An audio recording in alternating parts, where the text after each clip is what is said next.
Banyak banget orang yang bilang dan ngejelasin tentang self love. Tapi sebenarnya tahu nggak sih kalian apa itu self love? Nah, self love ini sendiri memiliki arti mencintai diri sendiri, tapi bukan berarti kita itu harus mencintai diri kita dengan memenuhi diri kita dengan apa yang kita inginkan. Melainkan self love ini sendiri adalah suatu kondisi di mana kita harus memperlakukan dan juga menerima diri kita dengan apa adanya. Dan si self love ini adalah salah satu aspek penting yang harus kita miliki agar kita tetap bisa menjaga kesehatan mental diri kita.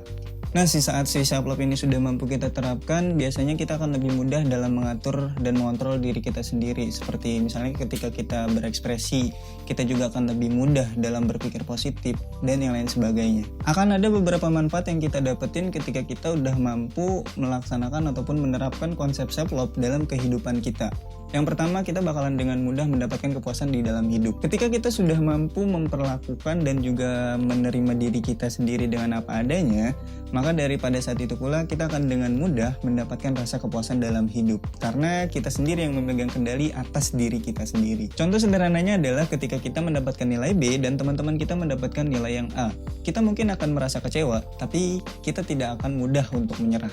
Karena kita akan merasa puas dengan nilai yang kita dapatkan berdasarkan hasil dari kemampuan yang kita miliki. Manfaat selanjutnya ketika kita sudah mampu menerapkan self love dalam kehidupan sehari-hari kita adalah kita akan mendapatkan suatu peningkatan di dalam self esteem. Nah, self esteem ini merupakan cara pandang dan cara menerima seseorang terhadap dirinya sendiri. Dan si self esteem ini sendiri punya peranan penting banget buat ngejaga kesehatan mental kita, men. Jadi kalau kita sudah mampu mengelola self love dengan baik dalam kehidupan kita, maka akan ada peningkatan self esteem yang akan terjadi pada diri kita. Dan ketika dua komponen ini sudah berkolaborasi dengan baik antara self love dengan self esteem, maka kita akan lebih mudah dalam mengatasi stres. Manfaat yang selanjutnya yang akan kita dapatkan ketika kita sudah mampu menerapkan self love dalam kehidupan sehari-hari kita adalah mengurangi resiko terkena gangguan mental. Salah satu faktor yang menyebabkan kita menjadi stres adalah ketika kita tidak nyaman untuk menjadi diri kita sendiri di hadapan orang banyak atau di hadapan orang lain.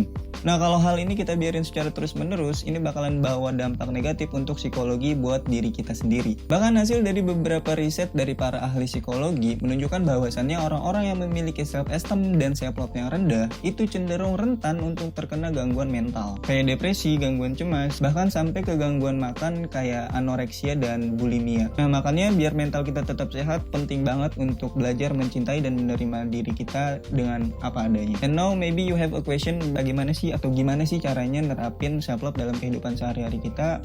Ya, yuk mari kita bahas. Cara yang pertama untuk menerapkan self love dalam kehidupan sehari-hari kita adalah dengan mengenali diri kita sendiri.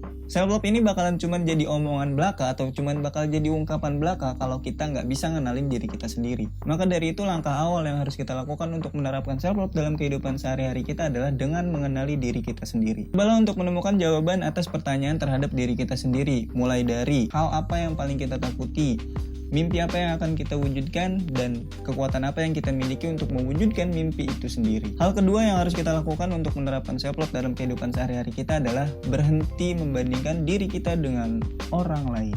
Tanpa kita sadari, mungkin kita udah lama banget hidup dengan sifat yang kompetitif, terutama di bagian bersosialisasi. Sifat yang kompetitif ini akhirnya sering ngebuat kita ngebandingin diri kita sama orang lain. Kayak, kok dia bisa ya di usia yang muda udah lulus S2? Kok dia bisa ya di usianya yang muda udah nikah? Dan perbandingan-perbandingan yang lainnya. Padahal sebenarnya kita hanya tinggal fokus sama apa yang jadi tujuan kita aja, tanpa harus membandingkan diri kita dengan orang lain. Karena pada dasarnya pencapaian setiap orang itu berbeda-beda. Ada mahasiswa yang lulusnya cepat tapi dapat kerjanya lama.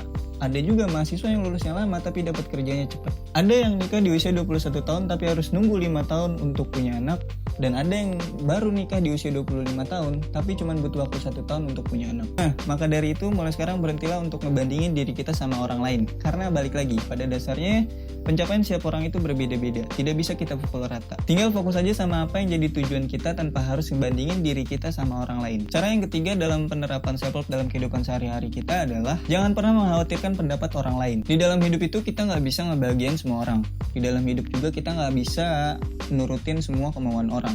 Dan kita nggak bisa ngontrol sikap orang ke kita juga nggak bisa ngontrol apa yang orang sampaikan ke kita. Tapi kita bisa ngontrol diri kita sendiri untuk menghadapi itu semua. Jadi ketika ada orang yang ngasih kritikan terhadap apa yang kita lakukan ataupun yang kita hasilkan, yang sifatnya memang membangun, kita punya hak untuk menerima itu. Dan ketika ada orang yang memberikan kita kritikan terhadap apa yang kita lakukan maupun apa yang kita hasilkan yang sifatnya menjatuhkan, kita juga punya hak untuk menolak itu.